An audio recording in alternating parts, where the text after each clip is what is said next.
Hello साथियों, आज की क्लास में हम लोग रेलवे एनटीपीसी का जो एग्ज़ाम था 25 जनवरी 2021 को हुआ था उसके सेकंड शिफ्ट को नहीं, ये तो 10:30 से 12 बजे मतलब कि फर्स्ट शिफ्ट के प्रश्नों को हम लोग देखेंगे। इसमें आप जानते हैं कि एनटीपीसी के जो पेपर हुआ था उसमें टोटल 40 प्रश्न जीके के पूछे गए थे और ये काफ़ी बड़ा दायरा था।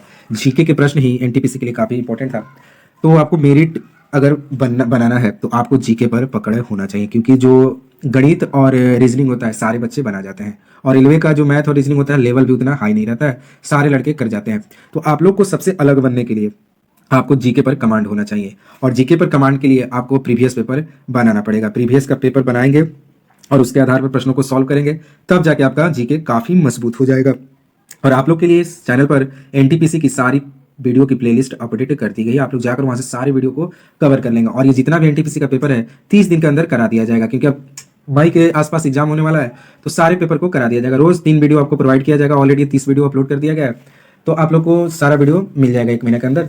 तो आप लोग से बस इतना ही रिक्वेस्ट है, आप लोग को चैनल को सब्सक्राइब कर लेना है और लाइक कर देना है। तो चलिए आज की क्लास को पहला प्रश्न देखते हैं। आज की क्लास का पहला प्रश्न है कि निम्नलिखित में से कौन 2011 में 969 railway engineer regiment of territorial army, TA का फुल फॉर्म होता है टेरिटोरियल आर्मी, में शामिल हुई थी।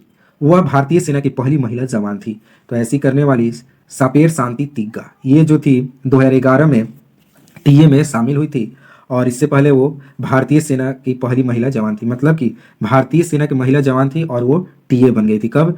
तो 2011 में 969 railway regiment of territorial army पे शामिल हुई थी। नाम आप याद रखेंगे, सापेर शांति तिग्गा। अगला प्रश्न है, कामत, नमचा बरवा, गुरला मंधाता निम्न में से किसके नाम है? तो ये हिमालय की पर्वतीय चोटियों का नाम है। कामेट, नमचा बरवा और गुरुला मंधाता जो है ये आपका हिमालय की पर्वत चोटी का नाम है। और आप लोग के लिए सारे एग्जाम का प्लेलिस्ट बना दिया गया है, चाहे वो सीजीएल हो, एमटीएस हो, सीएचएसएल हो या ग्रुप डी हो, सबका पेपर अपडेट कर दिया गया है। आप लोग जाकर प्लेलिस्ट से सारे वीडियो को देखेंगे। और आप लोग के लिए स्पेशल एमटीएस और ग्रुप डी के लिए डिटेल में क्लास चलाई जा रही है। एमटीएस का जीके और ग्रुप डी का साइंस डिटेल में क्लास कराई जा रही है। आप लोग सारे क्लास को बारीकी से ऑब्जर्व करेंगे, उसके आधारित पर प्रश्नों को बनाएंगे और काफ़ी मजबूत होकर ही एग्जाम में जाना है, क्योंकि बार बार वैकेंसी नहीं आता है। आप लोग का अपने आप को मान लेना है कि यही मेरा लास्ट मौका है, और इसी में करो या मरो का नारा दे देना, जैसे गांधी जी ने दिया था करो या मरो का नारा, डू और डाई। आप लोग को भी मन में वैसे ही ठान लेना है, अभी नहीं तो कभी नहीं। इस बार मन में ठान कर अच्छी तैयारी कर इस बार एक सीट अपने लिए रिजर्व कर लेना है। तो प्रश्न है, कैलाश सत्यार्थी खाली स्थान के संस्थापक थे। तो बचपन बचाओ आंदोलन के संस्थापक थे कैलाश सत्यार्थी, और कैलाश सत्यार्थी को ही 2014 में भारत रत्न से नवाजा गया था। भारत रत्न से 2 व्यक्तियों को उस समय नवाजा गया था, एक थे सचिन तेंदुलकर और दूसरे थे कैलाश सत्यार्थी। अगला प्रश्न है, किसी अन्य कमरे में बात कर रहे लोगों की बातें हमें ध्वनि तरंगों के खाली स्थान के कारण सुनाई देती है। तो डिफरेक्शन के कारण दूसरे कमरे में बात कर रहे लोगों की आवाज हमें दूर बैठे दूसरे कमरे में, मान लीजिए यहाँ पर एक कमरा है, यहाँ पर 2 लोग बात कर रहे हैं, आप इस कमरे में बैठे बैठे हैं, आपको ये वाला बात इनका सुनाई दे रहा है। तो इसका कारण है विवर्तन या डिफ्रैक्शन। डिफ्रैक्शन के कारण उनकी बातें हमें सुनाई देती है। अगला प्रश्न है, निम्नलिखित में से क्या संयुक्त राष्ट्र का एक अंग नहीं है? तो राज्य परिषद जो है संयुक्त राष्ट्र का अंग नहीं है। अंतर्राष्ट्रीय न्यायालय जिसका मुख्यालय द हेग में है, महासभा भी इसका एक अंग है, सुरक्षा परिषद भी अंग है। टोटल इसके 5 अंग हैं। 3 अंग का दे दिया नाम, आप 2 अंगों का नाम बताएंगे। अगला प्रश्न है, मौलाना अबुल कलाम आजाद ट्रॉफी की शुरुआत खाली स्थान में की गई थी, और यह सभी भारतीय विश्वविद्यालयों में खेलों के सर्वश्रेष्ठ प्रदर्शन करने वाले विश्वविद्यालयों को प्रदान की जाती है। तो मौलाना अबुल कलाम आजाद ट्रॉफी की शुरुआत जो थी 1956-57 में की गई थी, और भारत में जितने भी विश्वविद्यालय हैं उनको खेल में सर्वश्रेष्ठ प्रदर्शन करने के लिए यह ट्रॉफी दी जाती है। अगला प्रश्न है, ऊष्मा संतुलन क्या है? तो ऊष्मा संतुलन पृथ्वी द्वारा अवशोषित आपतित ऊष्मा और विकिरण के रूप में बाहर होने वाली ऊष्मा के बीच संतुलन को हम ऊष्मा संतुलन कहते हैं। हीट बजट, ये प्रश्न काफी अच्छा है, आप लोग इसको देखेंगे कि हीट बजट क्या होती है। अगला प्रश्न है, पेशी तंत्र का कौन सा भाग हड्डी को हड्डी से जोड़ता है? तो लीगामेंट जो है हड्डी को हड्डी से जोड़ता है, और एक टेंडन जो होता है हड्डी को मसल से जोड़ता है। यानी हड्डी को मांसपेशिया से कौन जोड़ता है? टेंडन, और हड्डी को हड्डी से लीगामेंट। इसमें बच्चे अक्सर कंफ्यूज रहते हैं, कौन हड्डी से हड्डी जोड़ता है, कौन मसल से मसल जोड़ता है। तो लीगामेंट जो है हड्डी को हड्डी से जोड़ता है, और टेंडन जो है हड्डी को मांसपेशी से जोड़ता है। अगला प्रश्न है, निम्नलिखित में से क्या सार्वजनिक क्षेत्र की एक इकाई नहीं है? तो ICICL जो है ये सार्वजनिक क्षेत्र की इकाई नहीं है, प्राइवेट सेक्टर की एक इकाई है, जबकि BCCL, भेल, NTPC ये सार्वजनिक क्षेत्र की इकाई है। अगला प्रश्न है, अंतर्राष्ट्रीय श्रम संगठन यानी इंटरनेशनल लेबर ऑर्गेनाइजेशन का मुख्यालय कहाँ है? तो इसका मुख्यालय जो जेनेवा स्विट्जरलैंड में स्थित है। यहाँ से प्रश्न बनता है कि ILO का स्थापना कब हुआ था? इसका स्थापना जो है 1919 में हुआ था। अगला प्रश्न है, 24वें जैन तीर्थंकर का नाम क्या था? तो इनका नाम था महावीर। महावीर जो थे जैन धर्म के 24वें तीर्थंकर थे। अगला प्रश्न है, कोलेरू झील कहाँ स्थित है? ये प्रश्न तो CHSL में पूछा, जब मैं एक बार CHSL का एग्जाम दिया था उसमें भी ये कोलेरू झील पूछा था। तो कोलेरू झील जो है आंध्र प्रदेश में स्थित है। अगला प्रश्न है, खाली स्थान के अंतर्गत भूकंप का अध्ययन किया जाता है। तो ये प्रश्न तो बच्चों वाला है, सिस्मोलॉजी से हम लोग भूकंप का अध्ययन करते हैं। अगला प्रश्न है, IPAB की स्थापना 2003 में वाणिज्यिक एवं उद्योग मंत्रालय के अधीन हुई थी। इसका पूर्ण रूप क्या है? तो इसका पूर्ण रूप हो जाएगा इंटेलेक्चुअल प्रॉपर्टी एपेलेट बोर्ड, इसका फुल फॉर्म होगा। आप लोग इसको याद रखेंगे। अगला प्रश्न है, ध्वनि की तीव्रता को मापने के लिए निम्नलिखित में से किस मापक का उपयोग किया जाता है? तो ध्वनि को मापने के लिए हम डेसिमल मात्रक का उपयोग करते हैं। प्रश्न ये पूछता है कि साउंड की SI मात्रक क्या है? तो डेसिबल है। अगला प्रश्न है, हवा की गति को मापने के लिए निम्नलिखित में से किस उपकरण का उपयोग किया जाता है? तो एनीमोमीटर से हम हवा की गति को मापते हैं। तो ये मार्क कर लेंगे, इंपॉर्टेंट प्रश्न है। आप लोग कमेंट में बताएंगे कि हाइग्रोमीटर से क्या मापा जाता है? ये एमीटर से तो हम करंट मापते हैं, आप लोग मालूम होगा। अगला प्रश्न है, 2019 में निम्नलिखित में से किसे भारत रत्न से सम्मानित किया गया था? तो नानाजी देशमुख को 2019 में भारत रत्न से सम्मानित किया गया था। 2019 में 3 लोगों को भारत रत्न दिया गया था। पहले थे प्रणब मुखर्जी थे, दूसरे थे भूपेन हजारिका और एक थे नानाजी देशमुख। 2019 में लास्ट भारत रत्न दिया गया। अभी तक से 6 साल हो गया है, कोई भारत रत्न नहीं दिया गया है। तो लास्ट 2019 में दिया गया था प्रणब मुखर्जी को, भूपेन हजारिका को और नानाजी देशमुख को। अगला प्रश्न है, राष्ट्रीय मानवाधिकार आयोग का अध्यक्ष कौन होता है? इसका अध्यक्ष भारत के सेवानिवृत्त मुख्य न्यायाधीश होते हैं। राष्ट्रीय मानवाधिकार आयोग का अध्यक्ष भारत के जो रिटायर्ड चीफ जस्टिस होते हैं, मुख्य न्यायाधीश होते हैं, वो इसके चेयरमैन या अध्यक्ष होते हैं। आप लोग चैनल को सब्सक्राइब और वीडियो को लाइक करते हुए चलना है। जितने भी नए लोग हैं चैनल को सब्सक्राइब कर लेंगे, क्योंकि इस चैनल पर काफ़ी महत्वपूर्ण वीडियो प्रोवाइड की जाएगी और काफ़ी कम टाइम में। आप लोग बड़े बड़े चैनल पर जाकर 1-1.5 घंटा में ये सारे प्रश्नों को देखते होंगे। यहाँ पर 10 से 11 मिनट में आपको ये सारे प्रश्न कराए जा रहे हैं और आपके समय को बचाया जा रहा है। अगला प्रश्न है, चंद्रगुप्त प्रथम के बाद गुप्त साम्राज्य की बागडोर किसने संभाली? तो इसकी बागडोर जो थी समुद्रगुप्त ने संभाली थी और समुद्रगुप्त को ही भारत का नेपोलियन कहा जाता है। अगला प्रश्न है, खाली स्थान मध्य प्रदेश में भगवान बुद्ध के सम्मान में सम्राट अशोक द्वारा बनवाया गया बौद्ध स्मारक है। तो सांची स्तूप जो है इसको सम्राट अशोक ने बनवाया था और किस लिए?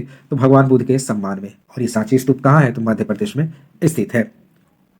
अगला प्रश्न है, निम्न में से कौन सी एक वोलेटाइल मेमोरी है? तो रैम जो है वोलेटाइल मेमोरी है और रैम का फुल फॉर्म होता है रैंडम एक्सेस मेमोरी। ये एग्जाम में पूछता है। और रोम का भी फुल फॉर्म होता है रीड ओनली मेमोरी। तो आप लोग ये सब याद रखेंगे। अगला प्रश्न है, कठियावाड़ प्रायद्वीप खाली स्थान का भौगोलिक और सांस्कृतिक विस्तार है। तो काठियावाड़ प्रायद्वीप जो है राजस्थान का एक भौगोलिक और सांस्कृतिक विस्तार है। अगला प्रश्न है, मोत्सु पर्व भारत के किस भाग में मनाया जाता है? Very very important. तो मोत्सु जो है भारत के नागालैंड में मनाया जाता है। ये प्रश्न तो बार बार पूछा गया, हर एक एग्जाम में पूछा गया है। तो मोत्सु आप लोग याद रखेंगे। बस हॉर्नबिल से काम नहीं चलेगा, आपको हर एक राज्य का त्यौहार पर्व सब याद करना होगा। नागालैंड में तो आप बस याद रखें हॉर्नबिल त्यौहार नागालैंड, लेकिन नागालैंड में और भी त्यौहार मनाए जाते हैं जो कि एग्जाम में बनते हैं। आप लोग को सारे राज्य का प्रमुख त्योहारों को याद करना होगा। अगला प्रश्न है, भारत के पहले बीम वेपन काली 5000 को किसके द्वारा विकसित किया गया था? तो DRDO और बार्क ने मिलकर भारत के पहले विम वेपन जो था इसका नाम था काली 5000, इसका विकास DRDO और बार्क ने किया था। अगला प्रश्न है, निम्नलिखित में से क्या ग्रामीण विकास का समर्थन नहीं करता है? तो शहरी ऋण जो है ग्रामीण विकास का समर्थन नहीं करता है।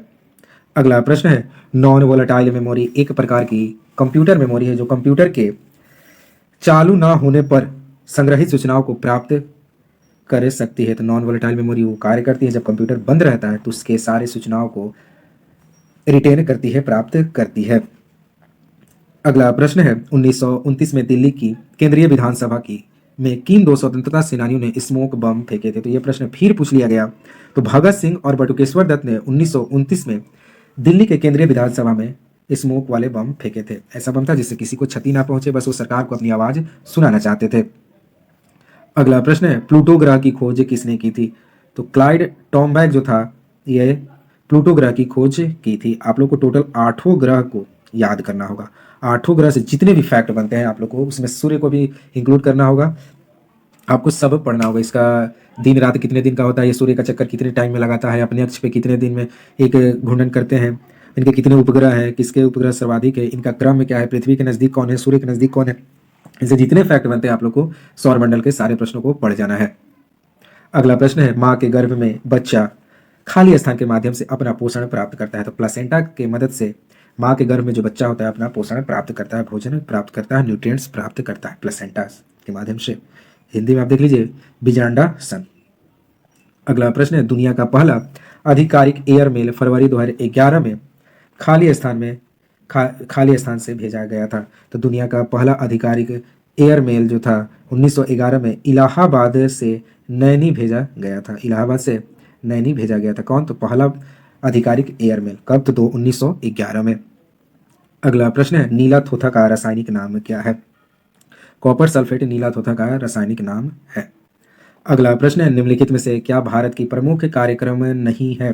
तो मरुस्थल विकास कार्यक्रम जो है ये भारत का कोई भी कार्यक्रम नहीं है। कोई नहीं चाहेगा कि भारत अपने देश में अपने राज्य में मरुस्थल का विकास हो। सब लोग चाहते हैं कि हरा भरा हमारा भूमि रहे। कोई नहीं चाहता कि मरुस्थल का विकास हो। लेकिन सर्व शिक्षा अभियान, राष्ट्रीय ग्रामीण स्वास्थ्य मिशन, प्रधानमंत्री आवास योजना ये भारत सरकार का योजना कार्यक्रम है। अगला प्रश्न है प्रमुख कंप्यूटर शब्दावली में आईडीएन का पूर्ण रूप क्या है? तो इसका फुल होता है इंटरनेशनलाइज्ड डोमेन नेम जो है आईडीएन का फुल फॉर्म होता है। अगला प्रश्न है खिलाफत आंदोलन की शुरुआत खाली स्थान में हुई थी। तो तुर्की में खिलाफत आंदोलन की शुरुआत की गई थी। अगला प्रश्न है भारत का सबसे बड़ा नाभिकीय शक्ति केंद्र खाली स्थान में स्थित है। तो ये जो है तारापुर में स्थित है। भारत का सबसे बड़ा नाभिकीय शक्ति केंद्र जो है तारापुर में स्थित है। अगला प्रश्न है NCSM संस्कृति मंत्रालय के अधीन एक स्वायत्त संस्था है। इसका पूर्ण रूप क्या है? तो आप देख रहे हैं कि पूर्ण रूप से दो तीन प्रश्न बन रहे हैं हर एक शिफ्ट में। तो अब वो भी क्या एक या तो मिनिस्ट्री रह रहा है, या तो कोई योजना रह रहा है, या कोई संगठन रह रहा है। 3 चीज़ जगह से बन रहा है और एक कंप्यूटर का रह रहा है। 4 जगह से एक संगठन रह रहा है, कोई भी संस्था का, जैसे यूनाइटेड नेशन से रिलेटेड हो जा रहा है। एक आपका योजना का फुल फॉर्म पूछ दे रहा है, कंप्यूटर का पूछ दे रहा है, और एक मंत्रालय का भी पूछ रहा है। तो ये तो आपका मंत्रालय के अधीन एक संस्था है। तो इसका हो जाएगा national council of science museum, इसका आंसर हो जाएगा। अगला प्रश्न है भारत के राष्ट्रपति के महाभियोग की प्रक्रिया भारतीय संविधान के खाली स्थान में उल्लेख। बहुत ही आसान प्रश्न है। अनुच्छेद 61 में राष्ट्रपति का जो महाभियोग चलाया जाता है उसका जिक्र किया गया है, और राष्ट्रपति क्षमादान जो है अनुच्छेद 72 में है। अगला प्रश्न है nano science and technology mission की शुरुआत खाली स्थान में की गई थी। तो नैनो मिशन की शुरुआत जो थी 2007 में की गई। योजना की तो बहुत ही प्रश्न पूछ रहा है। तो हमने यहाँ पर जीके के सारे प्रश्नों को देख लिया है। अगर आपको वीडियो पसंद आया है, अगर नहीं, अगर क्या होता है, आप लोग को ये वीडियो पसंद आया है तो आप लोग चैनल को सब्सक्राइब करेंगे और शेयर करेंगे, लाइक भी करेंगे। मिलते हैं नए वीडियो के साथ। जय हिंद, जय भारत।